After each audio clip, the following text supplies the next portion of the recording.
नमस्कार, देश न्यूज में आपका स्वागत है। मैं हूं आपके साथ स्नेहा। आप देख रहे हैं हमारा खास कार्यक्रम रियल एस्टेट की रियलिटी। आज हम रियल एस्टेट की रियलिटी में बात करेंगे उत्तर प्रदेश के मऊ की। दरअसल पालिका अध्यक्ष अरशद जमाल ने पालिका के ठेकेदारों और अधिकारियों की बैठक ली है। बैठक में सभी निर्माण कार्य की गुणवत्ता और निर्माण कार्य के संबंध में दिशा निर्देश दिए हैं।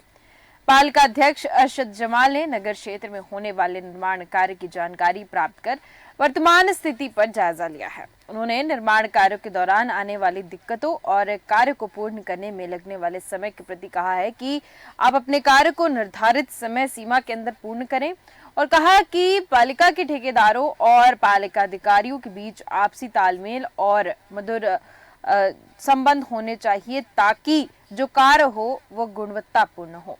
बेहतर रिजल्ट के लिए आवश्यक तत्व माने जाते हैं।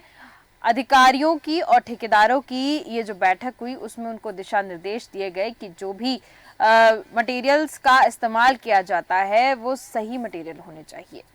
हम रियल एस्टेट के रियलिटी में अक्सर बिल्डर्स की बात करते हैं, साथ ही साथ बिल्डर्स की लापरवाही को लेकर जो लोग परेशान होते हैं उनकी बात करते हैं। ऐसी तमाम खबरें हमारे सामने हमेशा आती रहती हैं और रोज आप अगर रोज के अपडेट्स लेंगे, अगर आप खबरों में जाएंगे तो आपको कहीं ना कहीं किसी न किसी बिल्डर की नाकामी, किसी न किसी बिल्डर के खिलाफ लोग जाते हुए नजर आएंगे, क्योंकि बिल्डर वास्तव में अपनी मनमानी करते हुए नजर आ रहे हैं। तमाम बिंदु हमारे पास, उस पर हम चर्चा करेंगे। हमारे साथ विलक्षण सक्सेना जी जुड़ चुके हैं, राजनीतिक विश्लेषक। बहुत बहुत स्वागत है आपका विलक्षण जी। विलक्षण जी, आज पहले तो हम बात करेंगे उत्तर प्रदेश की। उत्तर प्रदेश के मऊ में दरअसल पालिका अध्यक्ष ने ठेकेदार और अधिकारियों के साथ बैठकर एक मीटिंग ली है। उसमें उनको निर्देश दिए गए हैं कि जो भी ठेकेदारों द्वारा मटेरियल्स का इस्तेमाल किया जाता है, घर बनाने में इस्तेमाल किया जाता है, बिल्डिंग्स बनाने में जो मटेरियल्स का इस्तेमाल किया जाता है वो क्वालिटी हो। उनमें क्वालिटी नहीं होती है जिससे लोगों को काफी परेशानियों का सामना करना पड़ता है। अगर ऐसी ही बैठक वास्तव में सही तरीके से होने लगी, जैसे हम देख रहे हैं बिल्डर्स जो घर बना रहे हैं उनकी क्वालिटीज आपने देखी होगी कितनी बेकार क्वालिटी के, या अगर हम विंडोज की बात करें, गेट की बात करें, या फिर हम अगर देखते हैं बिल्डर घर बना के देते हैं और एक ही दो साल के अंदर दीवार में सीलन आ जाती है। तो ऐसे तमाम शिकायतें लोगों के द्वारा की जाती हैं, लेकिन बिल्डर उसके बाद भी कुछ ऐसा एक्शन लेते नजर नहीं आते हैं। क्या लगता है आपको, क्या हो सकता है क्वालिटी सुधारने की अगर हम बात करें तो कैसे क्वालिटी सुधारी जा सकती है, क्योंकि बिल्डर्स तो मनमानी करते नजर आते हैं। देखिए स्नेहा जी, इसके लिए हमें ये जबरदस्ती समझना होगा कि यहाँ पर एग्जैक्टली बिजनेस वर्क कैसे करता है, क्योंकि क्वालिटी कंट्रोल इस बात पे बहुत डिपेंडेंट करता है कि एक पर्टिकुलर सेक्टर में बिजनेस प्रॉफिट्स कैसे कमाते हैं जी। अगर आप ध्यान से देखें, क्योंकि हम बात उत्तर प्रदेश की कर रहे हैं, हमें ये देखना होगा कि वहां पे आज की डेट में कॉस्ट ऑफ कंस्ट्रक्शन क्या है।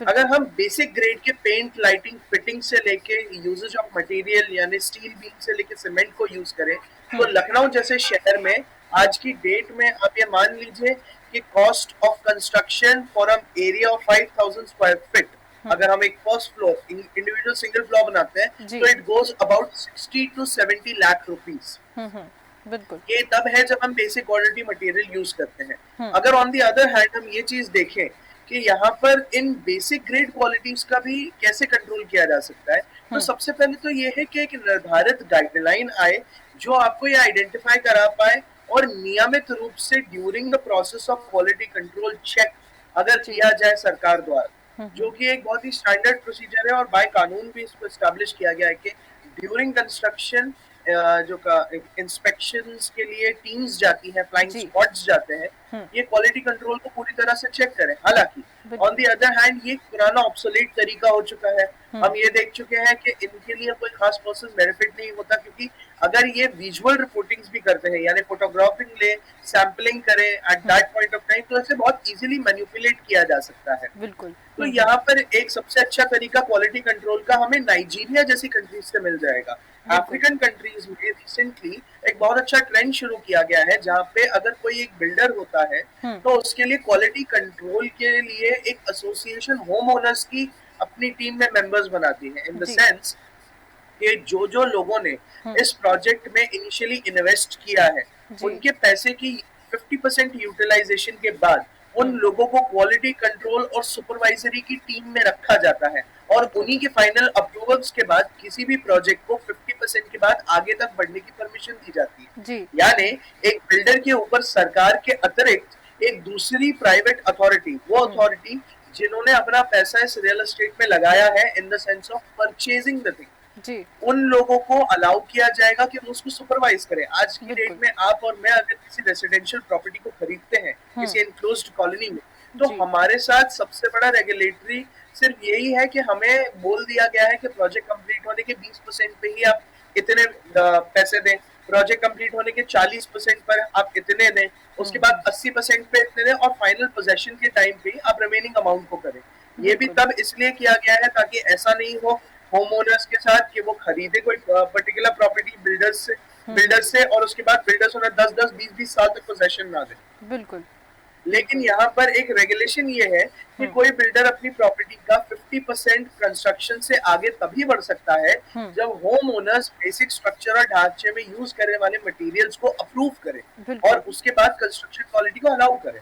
बिल्कुल बिल्कुल आपने सही कहा, लेकिन ये जो रूल रेगुलेशंस आपने बताए वो मुझे लगता है कि पूरी तरीके से इम्प्लीमेंट होने में, या फिर हम कह सकते हैं कि लोग ही इसमें इन्वॉल्व होने से पहली बार डरेंगे, क्योंकि एक सिनेरियो जो बन चुका है अगर हम देखें बिल्डर्स का, और साथ ही साथ क्योंकि देखिए रियल एस्टेट का बिजनेस तो बहुत बढ़ता हुआ दिख रहा है। आप देखेंगे शहर के हर कोने में, बीच शहर में या हर जगह आप नज़र घुमाएंगे कोई ना कोई एक प्रोजेक्ट आपको ज़रूर दिख जाएगा। लेकिन ये प्रोजेक्ट्स तो ज़रूर बन रहे हैं और लोगों को भी घर मकान खरीदने होते हैं, लोगों की भी नीड्स होती हैं, लेकिन कहीं ना कहीं घर खरीदने के बाद जब पैसे जमा हो जाते हैं, रजिस्ट्री हो जाती है और जब लोगों की किस्त चालू हो जाती है, उसके बाद असली जो बिल्डर्स का चेहरा है वो लोग देख पाते हैं। यहाँ पर कई शिकायतें सामने आई हैं विलक्षण जी, जैसे कि अभी हमने बात करी मटेरियल की, अब हम बात करते हैं पोजीशनिंग की। जो बिल्डर्स एक डेट देते हैं कि हम इस डेट को आपको आपके घर की चाबी पकड़ा देंगे, लेकिन आधे से ज़्यादा बिल्डर जो हैं अपनी डेट जो दी हुई थी उस दिन पोजीशन देने में वो नाकाम ही साबित होते हैं। आखिर जब उनको उस डेट को नहीं देना होता है, घर की चाबी नहीं सौंपनी होती है, तो फिर वो डेट नहीं देनी चाहिए।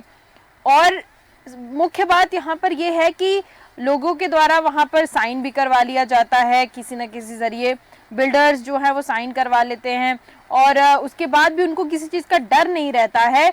और बात यह है कि लोग शिकायत भी करते हैं तो भी इसका कोई हल नहीं निकलता है। इतनी मनमानी देखने को मिल रही है बिल्डर्स की। देखिए स्नेहा जी, यहाँ पर हम जो सवाल एक दूसरे के समक्ष में डिस्कशन में कर रहे हैं, जी ये एक जेनरिक कोई भी व्यक्ति जो इस मार्केट में एंटर करना चाहता है, being an consumer, being a investor also, वो यही सवाल पूछेगा। That is a general thing. बिल्कुल लेकिन ऐसा होता क्यों है? सबसे पहले तो हम यही जानना चाहेंगे कि बिल्कुल बिल्डर्स को ये मनमानी करने की ताकत आती कहाँ से है। इसका सबसे एग्जैक्टली स्टेपल और क्लीशे आंसर है पॉलिटिशियंस, क्योंकि 90% प्रोजेक्ट्स में कहीं ना कहीं इस चीज का इन्वेस्टमेंट होता ही है।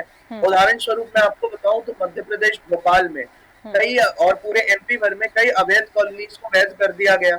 ये अवैध कॉलोनियां बनाई ही कब्जे की जमीनों पे unregulated unplanned town and planning की जो अथॉरिटी होती है उससे अनअप्रूव्ड होती है, जहाँ प्रॉपर सीवेज से लेके वाटर सप्लाई से लेके इलेक्ट्रिसिटी से लेके और इवन डेंजरस बिल्डिंग नॉर्म्स जो होते हैं सबको वायलेट करते हुए किया गया। लेकिन अब क्योंकि लोग रहने लग गए हैं, लोगों के पास ऑप्शन नहीं है, ये लोग वोट बैंक्स हैं, तो इन अवैध कॉलोनियों को ध्वस्त करने की बजाय, उन्हें रीसेटल करने की बजाय उनको वैध करार कर दिया जाता है, जिसकी वजह से हम एक क्लस्टर्ड गेटो बनाने शुरू कर रहे हैं। इसका सबसे बेहतर एग्जाम्पल अगर मैं आपको बताना चाहूँ तो आप महाराष्ट्र में भिवंडी और वसई जैसी जगहों को देखिए। ये अनरेगुलेटेड जगहें हैं जहां पर ऑलमोस्ट रहने वाले लोग नीची जब्ती के कम अर्निंग्स के लोग हैं, और क्योंकि ये अनरेगुलेटेड नहीं थे, बिल्डिंग्स आज से 40-50 साल पहले बनाई गई थी, उसका नतीजा ये हुआ कि आज ऑलमोस्ट धराशायी होने वाली बिल्डिंगों में गेटो जैसी हालत, गेटो मतलब स्लम्स, बहुत ही बुरी दयनीय स्थिति में लोग आज रह रहे हैं। और यही नहीं है, अगर हम रिसेंटली देखें तो सुप्रीम कोर्ट ने भी दिल्ली में एक रेजिडेंशियल कॉलोनी और मुंबई की एक बहुत फेमस रेजिडेंशियल कॉलोनी को लोगों को इवैक्यूएट वहां से कराया गया क्योंकि उनकी कंडीशन ऐसी थी कि वो लिटरली 5 दिनों में गिर जाएगी। बिल्कुल बिल्कुल। और उसके बाद जो उनके बिल्डर्स थे जिन्होंने इसको बनाया, उसके ऊपर फाइन 10 करोड़ रुपए तक का इम्पोज किया गया सुप्रीम कोर्ट द्वारा। और उसके बाद कहा गया कि आप सारे जितने भी होम ओनर्स हैं उनको उनका पैसा बाय इंटरेस्ट के वापस करें। लेकिन ऐसी स्थितियां बनती क्यों है? क्योंकि at the end of the day अगर आप देखें तो ये सर्कुलेटिंग ऑफ मनी के साथ एक व्यक्ति अगर इम्पोज भी कर गया है तो लैंड पोजीशन ओनर के हिसाब से उसकी नेटवर्क, अगर एक बड़ा रियल एस्टेट जाइंट है जैसे डीएलएफ हो गया, इंडिया बुल्स हो गए, अगर ये होते भी हैं तो ये अपनी नेटवर्क और अलग अलग जो इंस्ट्रूमेंट से परचेज करके रखते हैं फाइनेंस, उसकी प्राइस इन्फ्लेट करते हैं मेयरली ऑन द फैक्ट कि उनके पास ये पर्टिकुलर चीज पोजेस्ड है। मैं कंपनी का नाम नहीं लेना चाहूंगा, लेकिन अगर आप रिसर्च करेंगे तो आप फाइंड आउट करेंगे कि मुंबई में उनके पास 5000 एकड़ की जमीन है, जिसमें से मोर देन 880 एकर्स की जमीन में रेसिडेंशियल प्रॉपर्टी उन्होंने बिल्ड कर रखी है। रेस्ट अदर 5000 एकर्स में अलग अलग कब्जे हैं। लेकिन उस 5000 स्क्वायर फीट की जो 5000 एकड़ की जो प्रॉपर्टी है उसको यूज करते हुए, क्योंकि मैं उस कंपनी का नाम नहीं लेना चाहता, it is a very big industrial giant in the world I would say. और उनकी वजह से वो अपने शेयर प्राइसेस उस पर्टिकुलर लैंड की ओनरशिप की वजह से, नॉट इवन पोजेशन, ओनरशिप की वजह से वो अपने शेयर प्राइस और इंस्ट्रूमेंट प्राइस को इन्फ्लेट कर पाए। तो यहाँ पर अकेला यही चीज नहीं है स्नेहा जी, सिर्फ रियल एस्टेट जाइंट्स ने बहुत जेनेरिक जो दिक्कतें होती है उसका इस्तेमाल करके ही सिर्फ ये पूरा सिनेरियो या सर्कमस्टांस या एक फॉल्टी इकोसिस्टम नहीं बनाया है। ये अलग अलग तरीके की चीजें करते हैं। और इवन इफ अगर ये कोर्ट या सरकार द्वारा फाइंड या इनके ऊपर कोई कार्रवाई भी की जाती है तो इनके पास बैकड्रॉप में इतना सपोर्ट होता है कि ये इन फाइन्स को बड़ी आसानी से पे भी कर सकते हैं और उससे बच के निकल भी सकते हैं। बिल्कुल बिल्कुल, यही एक मुख्य वजह है जो आपने आखिरी में बताया कि इनके पास इतना ज़्यादा पैसा होता है, इतना अमाउंट इनके पास होता है कि अगर हम शिकायत की बात करें तो जो लोग शिकायत करना चाहते हैं, कंप्लेन करना चाहते हैं, वो भी नहीं कर पाते। कहीं ना कहीं बिल्डर्स से वो डरते हुए नजर आते हैं। जो आम लोग हैं अब अपनी आधी ज़िंदगी कमाई में लगा के आधी ज़िंदगी बिल्डर्स के खिलाफ लड़ने में वो नहीं लगाएंगे।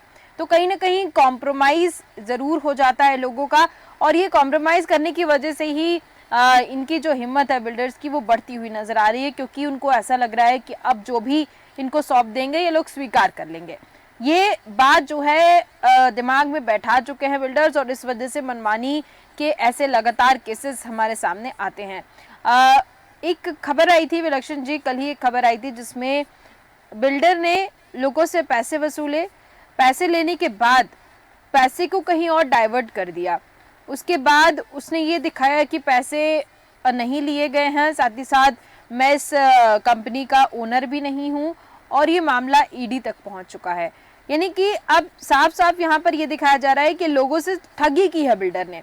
एक कंपनी बनाई, पैसे लिए कि हम आपको घर बना के देंगे, और पैसे लिए, पैसे को डाइवर्ट करके दूसरी कंपनी में डाल दिया, और उसको कह दिया कि ये मेरी कंपनी नहीं है, किसी और को डायरेक्टर उसमें बना दिया और अच्छा पद दे दिया किसी और को। यहाँ पर जरूर कानूनी कार्रवाई होगी, ईडी तक मामला गया है, ईडी भी जांच करेगी, लेकिन यहाँ पे सफर कौन कर रहा है? अगर हम देखें तो पैसे जिन लोगों ने दिए हैं, कहीं ना कहीं उनके लाइफ में कुछ ना कुछ मुसीबत आ गई। अब यहाँ पर ED, CBI, high court, supreme court, इन सब के घेरे लगाता हुआ अगर आम आदमी पाया जाएगा तो उसका ही नुकसान हो रहा है। यहाँ पर बात ये नहीं है कि ईडी तक अगर मामला पहुंच गया है और ईडी कार्रवाई कर रही है तो जरूर कुछ ना कुछ कार्रवाई करती हुई जरूर और इसका हल भी निकलेगा, लेकिन ऐसी स्थिति आ ही क्यों रही है बिल्डर्स के ऊपर? आपको क्या लगता है सरकार की तरफ से कुछ ऐसे कड़े एक्शन लेने चाहिए जैसे बिल्डर्स की जो मनमानी है वो कम होती दिखे? मैं यहाँ पर स्नेहा जी, क्योंकि आपने एक पॉइंट आउट करा है एक बहुत जबरदस्त केस स्टडी, और मैं चाहूंगा कि आपके राष्ट्रीय स्तर के सभी व्यूअर्स भी इस केस स्टडी को पढ़े तो ये समझ पाएंगे कि लैंड स्कैम्स और बिल्डर्स कैसे होते हैं। हम सबने लवासा के बारे में तो सुना ही है, महाराष्ट्र की एक प्लान्ड सिटी के बारे में। लवासा स्कैम आज की डेट में भारत में सबसे अच्छी तरह से एक्सप्लेन करता है कि कैसे पॉलिटिशियंस, बिल्डर्स एक अनरेगुलेटेड, एक इलीगल जगह का कब्जा लेते हैं, एक कॉर्पोरेशन खड़ी करते हैं उसका इस्तेमाल करके लैंड प्राइसेस को 4 गुना से 5 गुना बढ़ाते हैं over the period of time. और जब मामला सुप्रीम कोर्ट जाता है तो उसके ठीक पहले कॉर्पोरेशंस में अपने शेयर्स डाइल्यूट करके कौड़ियों के भाव इसे दूसरी कंपनी को बेच देते हैं, जो वहां पर अल्टीमेटली छोटे स्तर पे यही काम करती है जी। मैं आपको पूरा अगर डिटेल में लावासा का स्कैम बताऊं तो इसका बेसिक कंटेंशन ये आता है कि there is a place in Maharashtra जो कि मतलब ईस्ट वेस्टर्न घाट्स में आती है, which is called Krishna valley development area. बिल्कुल, it's a place called Krishna valley development project, जिसके लैंड को अलॉट किया गया था to a company which was Lavasa क्या कहते हैं development corporation, real estate development corporation, ऐसे किस कॉर्पोरेशन का नाम था, उसको अलॉट किया गया and for that purposes Lavasa as a पूरी प्लांट सिटी डेवलप करी गई। लवासा में over the period of time more than 10,000 crore रुपए खर्च किए गए।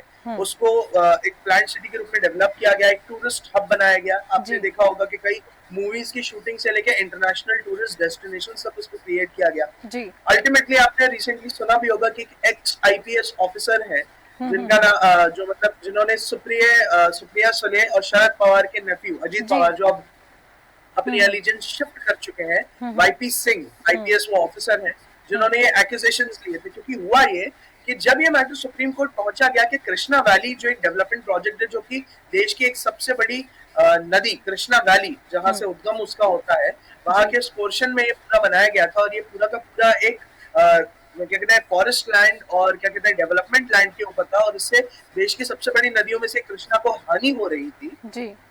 जब सुप्रीम कोर्ट ने इसका डिसीजन दिया तो उसके ठीक पहले, क्योंकि सबको पता था कि ये कॉर्पोरेशन एक रियल एस्टेट जाइंट के थ्रू मैनेज एंड रेगुलेटेड है, सरकार ने इसे अलॉट कराया गया है।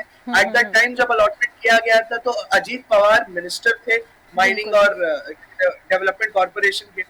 एग्जैक्टली जजमेंट आने के 2 साल पहले, क्योंकि सुप्रीम कोर्ट में केस था तो शेयर की प्राइसेस नीचे गिर गई। तो जिस प्रोजेक्ट में एक जमाने में 10,000 करोड़ रुपए इन्वेस्टेड किए गए थे, सुप्रिया ऐसा अलेज किया गया है सिंह साहब जो एक्स आईपीएस ऑफिसर है उनके द्वारा कि लवासना की जो कॉर्पोरेशन थी, सुप्रिया सुले ने उस 10,000 करोड़ की एम्पायर के कॉर्पोरेशन में अपने शेयर्स को डाइल्यूट करते हुए 250 करोड़ रुपए में बेच दिया। और उसके बाद जब सुप्रीम कोर्ट का जजमेंट आया और लवासना को एक रिस्ट्रिक्टेड एरिया करके बनाया गया और कोई भी कंस्ट्रक्शन एक्टिविटी को वहां पे पूरी तरह से बैन कर दिया गया, तब लवासना कॉर्पोरेशन के अंदर आने वाली जमीन को कौड़ियों के भाव में 350 करोड़ रुपए में एक दूसरी कॉर्पोरेशन दूसरे रियल एस्टेट जायंट को बेच दिया गया। द फनी थिंग इज क्योंकि सरकारें बदल गई, अब महाराष्ट्र में बीजेपी की सरकार आ गई जो कि नेक्सस में शिवसेना के साथ काम कर रही है। अब उनकी बैंड एक कॉर्पोरेशन को कौड़ियों के भाव में one of the best planned cities मिल गई, जिसको वो अगर रूल्स एंड रेगुलेशन फॉलो करे तो अगेन टूरिस्ट हब में कर सकते हैं। वहीं अगर ये सुप्रीम कोर्ट का केस और रेगुलेशन नहीं हुआ होता तो इस कॉर्पोरेशन की प्राइस 10,000 करोड़ रुपए होती, क्योंकि मंथली रेंट लवासना कॉर्पोरेशन जो महाराष्ट्र गवर्नमेंट को पे कर रही थी 23 लाख रुपए पर डे था। बिल्कुल, आप ये इमेजिन कर सकते हैं कि कितना बड़ा स्कैम है, क्योंकि सरकार जैसे ही चेंज हुई और चेंज होने के पहले सुप्रिया सुले ने अपने शेयर्स डाइल्यूट करे उस कॉर्पोरेशन में और कौड़ियों के भाव में कॉर्पोरेशन बेच दी गई। तो आप देख सकते हैं कि किस तरह का पॉलिटिकल नेक्सस बनाया जाता है। At this point of time सबसे ज्यादा मार किसने खाई? Lavasa as a growing tourist hub, वहां पे मुंबई के मध्यम वर्गीय लोग जो स्मॉल टाइम इन्वेस्टर्स होते हैं, मीडियम एंड स्मॉल इन्वेस्टर्स, और जो लोगों ने वहां पे अपने बेसिक आउटलेट्स के थ्रू, चाहे वो फूड हो, रेसिडेंस हो या और चीजें, उनमें इन्वेस्ट किया, सबसे ज्यादा उन्हें नुकसान हुआ। क्योंकि over the period of time जब से एक प्लान्ड सिटी के लिए एक पूरा प्रोजेक्ट बनाया गया तो उसकी प्राइसेस इतनी इन्फ्लेट करी, टूरिस्ट इनफ्लो इतना ज्यादा हो गया कि आज की डेट में वो सेकंड सदर्न मनाली के रूप में आइडेंटिफाई करने लग गया। उसने प्रोमिनेंट टूरिस्ट डेस्टिनेशन जैसे कूर्ग कर्नाटका में हो, ऊटी तमिलनाडु में, वहां से तक मार्केट खींचना शुरू कर दिया। इवन आंध्र प्रदेश में जो अरक्कू करके एक जगह थी, वहां से तक टूरिस्टों को एक मेजर खींच के महाराष्ट्र में लवासा में लोग आने लग गए थे। लेकिन आप इस पूरे स्कैम को देखिए कि सरकार को ही हजारों करोड़ों की शपथ लगा के प्राइवेट कॉर्पोरेशंस अपने शेयर्स के पैसों को इस्तेमाल करके आगे कॉर्पोरेशंस को बेच देते हैं, और इसमें सरकार को ऑलमोस्ट, अगर इस पूरे सिनेरियो को लेके जाए तो ऑलमोस्ट 1 लाख करोड़ रुपए तक का नुकसान हुआ रियल एस्टेट और लैंड वैल्यू को अगर काउंट किया जाए।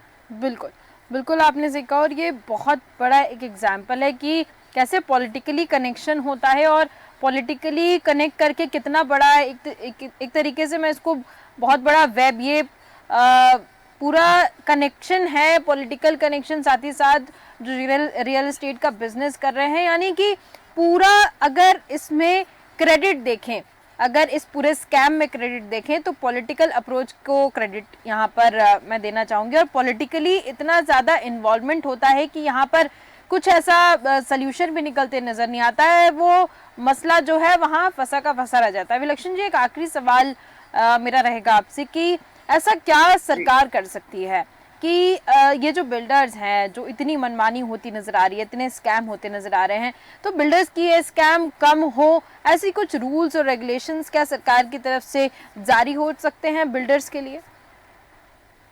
देखिए स्नेहा जी, इस चीज को अगर हम परत दर परत देखें तो यहाँ पर ये बहुत जरूरी पड़ गया है कि रेरा एक्ट के अंदर, माइनिंग एक्ट के अंदर, इवन जो अप्रूवल्स की एक लिस्ट होती है। देखिए यहाँ दो कंटेंशंस मैं पुट फॉरवर्ड करना चाहूंगा। अगर हम एमपी जैसे स्टेट की बात करते हैं तो एमपी में रियल एस्टेट इन्वेस्टमेंट एक बड़ा सेक्टर बनता है जो मध्य प्रदेश की इकोनॉमी में काफी कंट्रीब्यूट करता है। लेकिन आज की डेट में अगर हम देखें तो इतने रेगुलेशंस और इतने रूल्स आ गए हैं कि लोग इन्वेस्टमेंट से बचते हैं। बिल्कुल, ये हो गया बिल्डर साइड पर्सपेक्टिव। लेकिन ऑन द अदर हैंड अगर कोई एमपी का ही home grown real estate giant है और उसके प्रॉपर पॉलिटिकल कलेक्शंस है तो उनको कंप्लायंस में कोई दिक्कत नहीं आती, उनको सारे अप्रूवल्स मिल जाते हैं। और कोई भी real estate project, home building का जो प्रोजेक्ट होता है वो दो चीजों से गवर्न होता है। एक, क्या वो एनवायरमेंट के लिए हार्मफुल है कि नहीं, मेन कंसिडरेशंस मैं बता रहा हूँ, ये एनवायरमेंट को हार्म करता है कि नहीं, और दूसरा वो किस क्वालिटी ऑफ कंस्ट्रक्शन से बना है, जो कि हमारा डिस्कशन की शुरुआत ही थी। यहाँ पर क्या हम कर सकते हैं जिससे ये चीजें पूरी सेट आउट हो सके? सबसे पहला तो गवर्नमेंट अगर बेटर रेगुलेशन चाहती है, क्योंकि प्रधानमंत्री मोदी जी ने भी नारा दिया है कि मिनिमम इंटरफेरेंस मैक्सिमम गवर्नेंस, तो यहाँ पर हम अलाउ कर सकते हैं कि पीपीपी, पब्लिक प्राइवेट पार्टनरशिप पे एक कॉर्पोरेशन में कोई भी रियल एस्टेट इन्वेस्ट करे। फॉर एग्जांपल मध्य प्रदेश में अगर कोई भी रियल एस्टेट प्रोजेक्ट होता है तो मध्य प्रदेश सरकार के अंदर एक कॉर्पोरेशन बनाई जा सकती है, जो corporation quality control check related investment एक सर्टेन फीस के साथ, ये कॉर्पोरेशन बेटर रेगुलेटेड हो सकती है। ये कॉर्पोरेशन होम ग्रोन एसोसिएशन जो होती है, होम ओनर्स एसोसिएशन होती है, उनको अपना सदस्य बना के सरकार की बैकिंग के साथ बेटर रेगुलेशन कर सकती है ताकि इन दोनों चीजों का पुट फॉरवर्ड हो सके। मैं आपको एग्जांपल देना चाहूंगा। बेतवा नदी हम भोपाल के पास जानते हैं, बेतवा नदी का उद्गम है भोपाल के पास, अगर हम इतिहासकारों से पूछे। और बेतवा जब क्रॉस करती है तो वो मंडीदीप और मिसरोद के बीच के एक एरिया को पूरा इरिगेटेड करते हुए निकल के आती है। बिल्कुल, हाँ। क्योंकि भोपाल के आसपास के एरियाज को रामसार साइट डिक्लेयर कर दिया गया है, यानी हर वाटर बॉडी को प्रोटेक्ट किया जाएगा। तो ये जानना बहुत जरूरी है कि अब जो एरियाज और लैंड्स, बेतवा नदी और कलियासोत नदी जो जहाँ पर ज्वाइन होती है और जो इरिगेट करके लैंड निकलती है मिसरोद और मंडीदीप के बीच में, वहां पर अब फार्मलैंड्स हो गए हैं। इन नदियों को, इनके पेरेनियल इरिगेशन को, क्योंकि ये प्रोमिनेंट नदीज है मध्य प्रदेश की, मैं आपको बताना चाहूंगा, लोग नॉर्मली बेतवा को एक नाले की तरह ट्रीट करते हैं, नॉट रियलाइजिंग। अगर आप मैप खोल के देखें तो ये अल्टीमेटली जाके चंबल में भी मिलती है, उत्तर की तरफ दक्षिण, उत्तर की तरफ डायरेक्शन में। ये बहुत सरप्राइजिंग चीज है कि वहां पे लैंड्स कट गए हैं, वहां पे बिल्डर्स आना शुरू हो गए हैं, और अब एनवायरमेंट क्लियरेंस के नाम पर वहां पर लोग हद से ज्यादा उन एंक्रोचमेंट्स और एरियाज को करके बेतवा नदी को खत्म कर रहे हैं। बिल्कुल, ये कैसे पॉसिबल हो सकता है? ऐसी एक्टिविटीज को हम कैसे रोक सकते हैं? जब एक प्रॉपर कॉर्पोरेशन हो जिसके सदस्य मध्य प्रदेश सरकार के वरिष्ठ अधिकारी, साथ ही साथ उसके ज्यादा पावर होल्ड करने वाले होम ओनर एसोसिएशन हो, यानी उस पर्टिकुलर मार्ग क्षेत्र में जिन लोगों की जमीनों की ओनरशिप है वो उस कॉर्पोरेशन के सदस्य हो, और वो अलाउ करे कि हाँ हम इन पर्टिकुलर रियल एस्टेट प्रोजेक्ट्स को अलाउ करेंगे इन रूल्स के साथ कि वो आए और यहाँ पर अपना प्रोजेक्ट डेवलप करें, जिसका ओवरसी वो over the course of construction करें। ये एक अच्छा सोल्यूशन है जिसको किया जा सकता है, अनलेस मेरा जो एनालिसिस और स्टडी है उसके हिसाब से तो बिंदु दर बिंदु कानून में बदलाव और डायनामिज्म की जरूरत। बिल्कुल बिल्कुल, आपने ठीक कहा कि बहुत ज़्यादा एनालिसिस करना पड़ेगा, साथ ही साथ कुछ ऐसे स्ट्रिक्ट रूल्स ज़रूर लाने की आवश्यकता है। लोगों को पता ही नहीं है आखिर कि कहाँ पर उनको अपना मकान लेना है। एक्चुअली लोग अवेयर नहीं हैं और अनअवेयरनेस की वजह से भी बहुत सी ऐसी चीज़ें हो रही हैं जिससे बिल्डर जो हैं मनमानी करते नजर आ रहे हैं और लोग उसमें उलझते हुए नजर आ रहे हैं। बहुत बहुत धन्यवाद विलक्षण जी हमारे साथ जुड़ने के लिए, तमाम जानकारियाँ देने के लिए। तो हम बात कर रहे थे दरअसल उत्तर प्रदेश की, लेकिन अगर पूरे भारत देश की बात करें तो जगह जगह पर नए नए प्रोजेक्ट्स तो जरूर आ रहे हैं, लेकिन बिल्डर्स के द्वारा मनमानी बहुत ज्यादा की जा रही है। इसके सल्यूशन के लिए, इसके निराकरण के लिए कुछ ना कुछ सरकार की तरफ से ऐसा होना चाहिए, ऐसे कुछ रूल्स और रेगुलेशन जरूर सामने आने चाहिए जिसकी वजह से बिल्डर्स पर नकेल कसे और कुछ ऐसे रूल्स आए, सख्त रूल्स आए जिससे बिल्डर्स अपनी मनमानी करने से बचे और लोग यहाँ पर जो मकान लेने के बाद लगातार जो शिकायत करते हैं बिल्डर्स की शिकायत रेरा तक भी जाती है, लेकिन कुछ निराकरण नहीं होता है। तो कुछ ऐसे रूल्स लाने की सरकार को आवश्यकता है जिसकी वजह से लोगों की परेशानी जो है वो यहाँ पर कम होती नजर आए। तो फिलहाल के हमारे इस खास कार्यक्रम में सिर्फ इतना ही। देखते रहिए देश न्यूज। नमस्कार।